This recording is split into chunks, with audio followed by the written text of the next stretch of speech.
Dr. Mahamudu Bawumia was given the opportunity to speak in the Global Leaders Meeting in Brazil. And he made a brilliant delivery. I mean, he gave a brilliant lecture.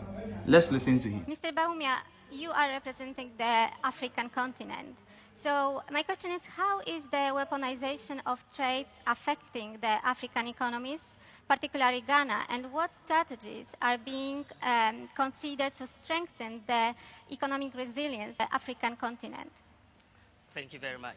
Let's put this in a broader context.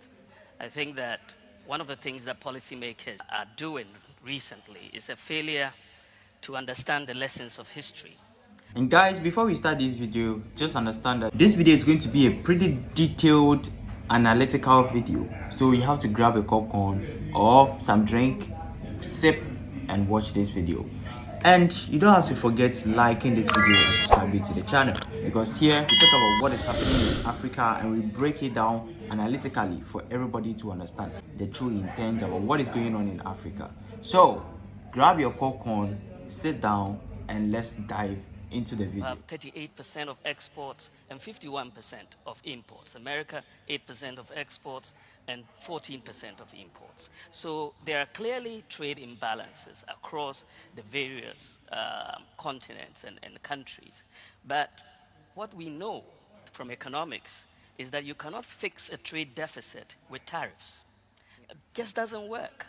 I mean, if you look at the national income identity, where you say that your income is equal to your consumption, investment, government spending plus exports minus imports. That breaks down into a simple equation, which is a truism, that your deficit, the exports minus your imports, would necessarily have to equal the difference between your savings and investment. So for any country which spends more than it saves, you're going to get a trade deficit. The deficit is a macroeconomic problem. It's not a trade policy issue.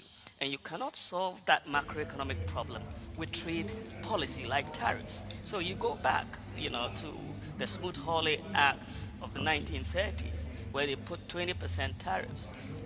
You had a Great Depression. And that is what happened recently with China and the US, 2018, 2019. Again, we had the impact, which was negative for global trade. What the US has done recently is increase the average tariff rate from about 2.4% to 10%. This is the largest increase in tariffs since 1943. Wow.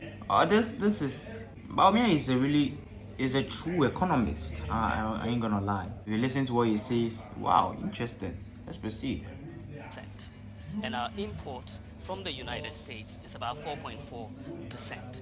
So we are not as exposed in the broader sense as many other places. But within that context, countries like Lesotho, which have exports in terms of textile exports to the United States, it's about 50% of their exports. And they are benefiting from the African Growth and Opportunities Act, which is AGOA.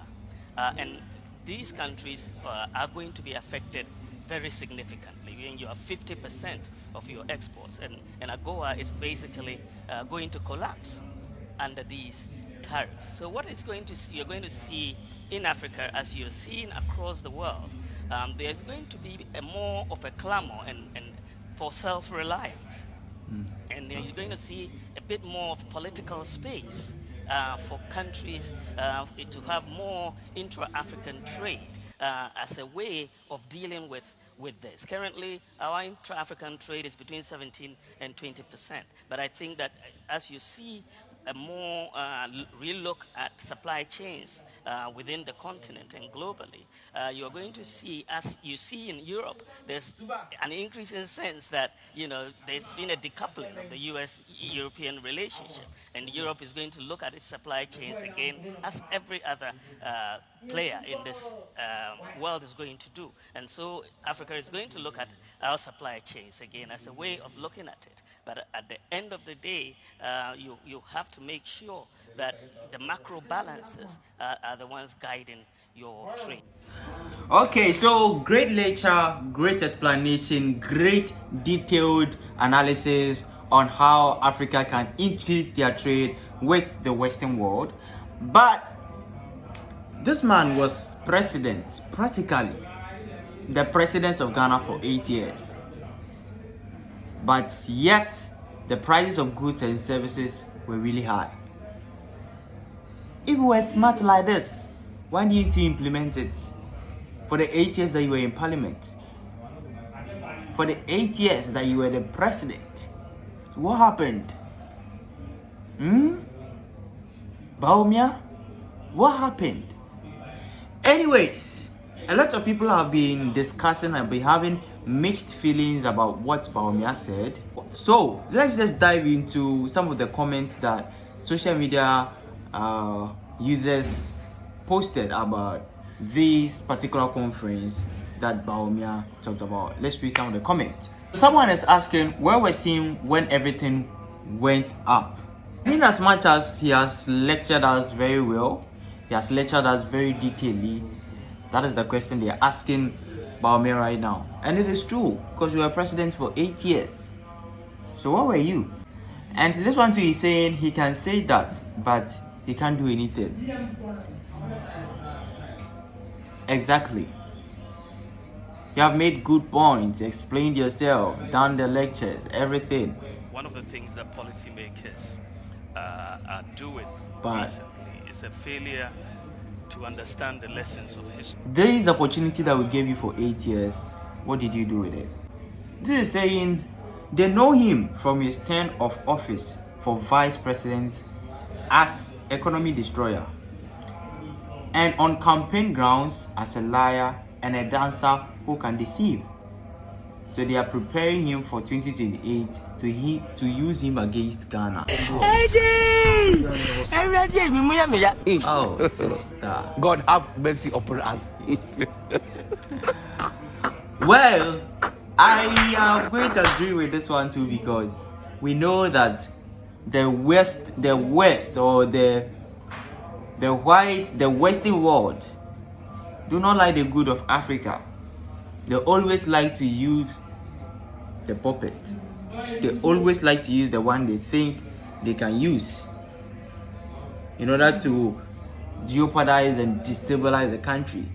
Look at how he's speaking fluently. You know, ruling a country is not about polished English and detailed lectures. No, ruling a country is about action. And you were given opportunities for 8 years, but you were not able to act. You had all this wisdom in your head, you couldn't act. As a matter of fact, you are supposed to be a good lecturer. You can actually be a good lecturer, a good economic lecturer in University of Kwame Nkrumah University of Science and Technology. Because looking at the detailed explanation you gave, it is brilliant, marvelous, polished, factual. But with all this in place, we can also deny the fact that you were president of the country, practically the president of the country for 8 years. And with all these 8 years that you were president, you're not able to implement all these policies that you have in your head, that you have shared on board. But now look, you are sitting on the media talking about it. So what do you want us to do with that, What do you want us to do with it?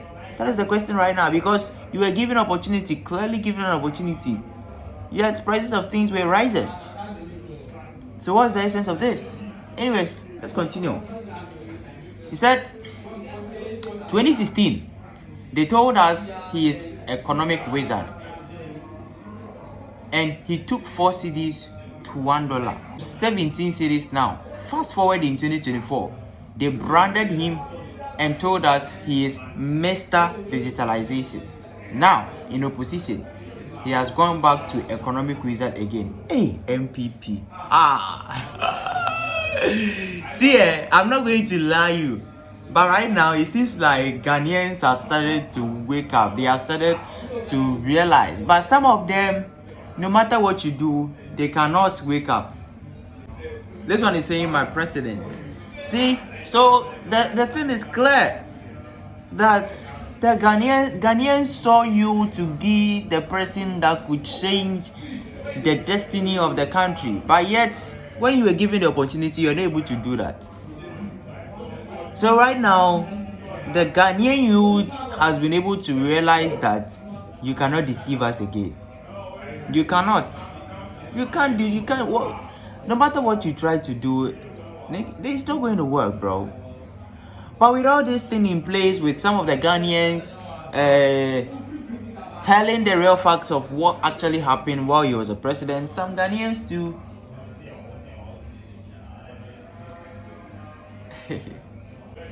He said you can find these facts on the internet. You just have to prepare beforehand to effectively deliver in conferences of this nature. There is the difference between learning about something and knowing the thing. Thank you very much. Wow. I love the way Ghanaians are responding to this thing, right? Like, these people are so woke. It's very interesting. And it's not about speaking big English. This one he says it's not about speaking big English. He failed us as a vice president. That is my point. That is my point. With all this polished English, big grammar and facts, with you delivering on the stage, bro. You were president for 8 years. You failed. You couldn't do anything, bro. The Ghanaian city was practically 19 Ghana cities, 18 Ghana cities, 17 Ghana cities. Come on. We don't use this type of lecture to rule a country, because if you knew this thing and you were as competent as you are showing yourself on the media right now, you would have done that 8 years ago. You couldn't do anything. We are disappointed. You thought you could change Ghana, but no, you disappointed Ghanaians. I'm sorry. And this one is saying, well, Ghana is still recovering, and it's true. This one is saying a powerful lecture. Exactly. Good submission. Mashallah. Kasankwa. But today you are asking for forgiveness. Oh, Charlie. You get the point. Future presidents, Shani Jimmy. I say future president speaking. What is futuristic about what she said? You can't deny the fact that he was president for 8 years, practically. You can't. No, you can't. This one is saying book economics. Exactly. You know book, but you don't know action. I'm sorry. But that is what we have experienced for 8 years. You understand? This one is saying brilliant submission, Mr. Vice President. You always make us proud whenever you speak or teach, but you cannot prove yourself on practical side. Oh, why, Mr. President? Oh my God! You understand? You are a good lecturer. When you speak facts. You know how to compose yourself in speeches. But when you are given power, you can't deliver. It's not about big grammar, as I said. No. It's about practicality and action. And you couldn't do that. And we are sorry. You have failed us as Ghanaians. With these 8 years that you became president, you're not able to deliver. We can't give you the power again. This one is saying he represented Africa instead of us. To be proud of our own. We are here talking about things which are not beneficial. Oh, Ghana. No, come on, bro. Come on. I'm not against what you said, but we can't deny the fact that he was president for 8 years. He knew all this thing and he couldn't deliver. I am sorry. He couldn't. You understand? So you have to get where our grief is coming from. We are proud of you, bro.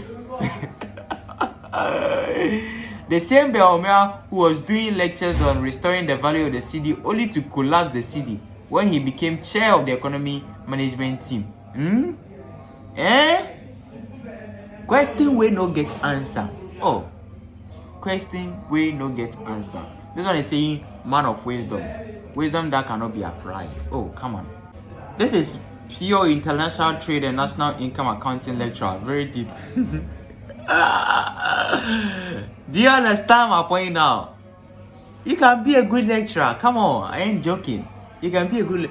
Drop that vice president something. Drop that president position something. Go and be a lecturer. It's going to help you because you have given you opportunity for 8 years. You knew all these things. You couldn't implement it. Who asked him to represent us? You see, this one is saying we shall come back, inshallah. On what grounds? On what grounds, bro? Because we don't deal with with words. We don't do with speeches, big grammar, polished English. We deal with actions. 8 years is enough. You couldn't deliver. We are coming back to where? You wait, 2048, you come. Don't worry. No one in the NDC had a vision to back the Ghana city with gold. Thank you, Mr. Bawumia. Shani Jimmy.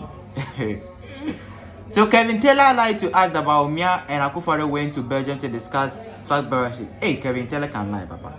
Get out of here.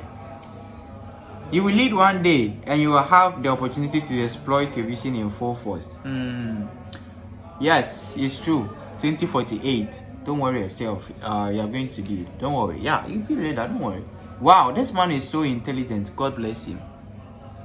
Intelligent in lecturing, not in practicality. Intelligent in words, not in practicality. Intelligent in speech, not in practicality. We are giving you 8 years chance. You are not able to deliver. I'm sorry. The man of the moment. For where? They play. Brilliant submission say you always make us proud whenever you teach and share knowledge. Oh, interesting. I see. That's why you have to be a lecturer. That's nice. Yet he couldn't apply this knowledge as the economic management team leader in 8 years. Someone is saying his hands were tied. Tied to where? Tied to what? Bro, stop playing sympathetic roles here. No, come on, bro. We ain't kids. We ain't kids, you understand? This one is saying Mahama should listen sense from him.